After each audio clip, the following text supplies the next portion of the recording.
அனைவருக்குமே வணக்கம். சற்று முன் கிடைத்திருக்கக்கூடிய ஒரு மிக மிக முக்கியமான செய்தி ஒன்று வெளியாகியுள்ளது. சற்று முன் உதயநிதி ஸ்டாலின் டெல்லி சிறையில் அடைப்பு கதை முடிந்தது. இது மாதிரி வந்து பார்த்தீங்கன்னா செய்திகள் வந்து வெளியே இருக்கு.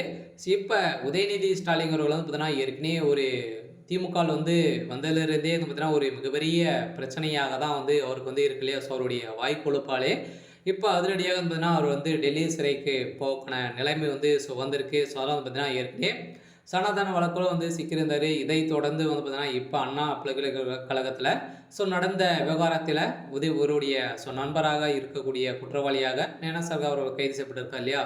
இவருடைய நண்பர் தான் அப்படிங்கிற மாரி வெளியேறக்கூடிய செய்திகளும், இப்போ ஏற்கனவே அவருடைய வீடுகளும் நடந்த ரெய்டின் அடிப்படையிலும் வந்து பார்த்தீங்கன்னா, இப்போ அதிரடியாக நீதிமன்றம் போட்ட தீர்ப்பால இப்போ அதிரடியாக உதயநிதி ஸ்டாலின் அவர்கள் வந்து டெல்லி சிறையில் அடைக்கப்பட்டதாக ஒரு செய்தி வெளியாக இருக்குது. ஸோ அதனால் அவருடைய ஒட்டுமொத்த கதையும் முடியக்கூடிய அளவுக்கு தான் இப்போ நடந்திருக்கு. அதனால் திமுகவில் வந்து பார்த்தீங்கன்னா இது வரைக்குமே 21 அமைச்சர்களுக்கு மேலே வந்து பார்த்தீங்கன்னா ஊழல் வழக்கில் வந்து சிக்கியிருக்காங்க. அவங்க அனைவரையுமே வருகின்ற சட்டமன்ற தேர்தலுக்குள்ளே கைது செய்யப்படுவாங்க அப்படின்ற மாதிரி தான் இப்போ அதிரடியாக பிரதமர் மோடி அவர்களே களத்தில் இறங்கி அவருடைய வீடுகள் வந்து பார்த்தீங்கன்னா ஒவ்வொருவருடைய வீட்டிலும் ரைடுகள் வந்து நடக்க போகுது. ஏன் அப்படின்னா வந்து பார்த்தீங்கன்னா இப்போ தேர்தல் வந்து வரப்போகுது. இதுக்கு அந்த பணங்கள் அனைத்துமே புழக்கத்தில் இருக்கக்கூடிய பணங்கள் அனைத்துமே வெளிவரப்போகுது. இந்த நிலையை தான் அதிரடியாக ஈடி களத்தில் வந்து இறங்கியிருக்காங்க. அனைவருமே எதிர்பார்த்த மாதிரி வந்து உதயநிதி ஸ்டாலினுடைய வீடுகளிலும் இன்று காலையிலேருந்தே ரெய்டுகள் வந்து நடந்து வருவதாக ஒரு செய்தி வெளியே இருக்கு. வந்து பார்த்தீங்கன்னா உதயநிதி ஸ்டாலின் அவர்களுடைய வீட்டில் எக்கச்சக்கமான பணங்கள் மூட்டை மூட்டையாக சிக்கின சம்பவம் தான் அதிர்ச்சி அளிச்சிருக்கு. அதனால் பார்த்தீங்கன்னா தகுந்த ஆதாரங்களும் சிக்கியிருக்கு. ஏற்கனவே அண்ணா பல்கலைக்கழகத்தில் நடந்த பாலியல் விவகாரத்தில் கைது செய்யப்பட்டிருக்காரு. அதனால் இந்த விவகாரத்திலும் சிக்கிய உதயநிதி ஸ்டாலின் அவர்களுக்கு தான் பார்த்தீங்கன்னா இப்போ நீதிமன்றம் என்ன தீர்ப்பு வந்து வழங்க போகிறாங்க. ஏற்கனவே சனாதன வழக்கில் வந்து பார்த்தீங்கன்னா ஒரு மிகப்பெரிய கலவரங்களாகவே மத கலவரங்கள் செய்யக்கூடிய அளவிற்கு தான் இவர் வந்து இருக்கார்.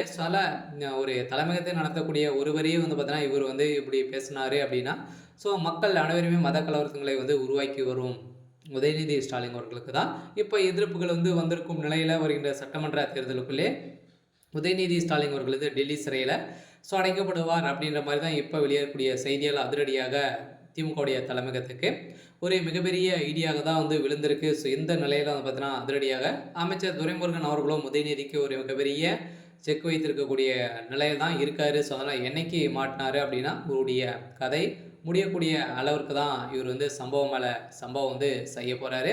அதெல்லாம் என்ன நடக்க போகுது அப்படின்றத நம்ம வெயிட் பண்ணி பார்க்கலாம். இருந்தாலும் திமுகவுடைய தலைமையகம் வந்து பார்த்தீங்கன்னா வருகின்ற சட்டமன்ற தேர்தலுக்குள்ளே மெகா கூட்டணி உடையறதுக்கான அதிகப்படியான அறிகுறிகள் வந்து இருக்குது. இருந்தாலும் யார் உடைய போகிறாங்க, என்ன நடக்குது அப்படின்றத தொடர்ந்து வீடியோவில் அடுத்தடுத்த வீடியோவில் பார்க்கலாம். அதுக்கு முன்னாடி மறக்காமல் நம்மளுடைய சேனலை சப்ஸ்கிரைப் பண்ணி சப்போர்ட் பண்ணுங்கள். தேங்க்யூ.